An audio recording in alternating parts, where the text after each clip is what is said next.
Welcome back, everyone. Towards the end of last week, Portland city leaders who were tallying the number of people staying at the Portland Expo shelter saw a decrease in the numbers.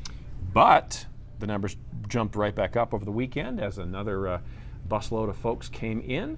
Sam York joins us this evening with an update on how things are going at the Expo and overall with the whole asylum issue. Sam? Yeah, so guys, right at this point, about 317 people have been processed through that makeshift shelter at the Portland Expo. Wow. And city officials say it makes up about 70 families. So while some of them have already moved on to other cities or even Canada, a good portion of them are still there at the Expo. And none of it would be possible without those volunteers.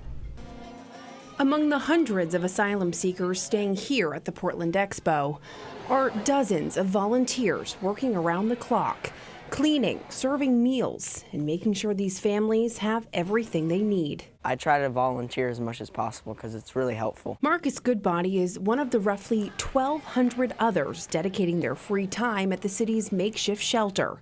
As someone who works with newcomers at his local food pantry in Falmouth, assisting a couple towns over was a no-brainer. I felt good after helping people and just telling them that they're safe now. When I heard they were here, I just felt compelled to be here as well. For volunteers like Rebecca Strauss, this kind of work is personal. My father was a refugee from Germany. Having grown up at the table of refugees, I'm first generation on that side.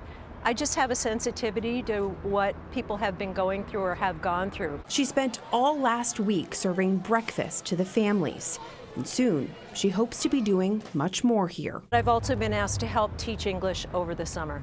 So to this group of refugees, and they're putting that together right now. While permanent housing for these asylum seekers, as well as a total cost to the city, is still up in the air, volunteers like Strauss and Goodbody say one thing is certain. If the need is there, they will be there too. Being able to welcome people and to be able to give back a little bit of what my family got is just of supreme importance to me. Now, as we mentioned, the city is still working on what they're calling phase 2, which is finding temporary housing for these asylum seekers. They do still hope to have everyone out of the Expo by the end of the summer. Lee and Lindsay, back to you. Wow. This is such a massive thing, and it feels like it's kind of gone relatively smoothly. I know there's been bumps, and there will be bumps along the way, but wow.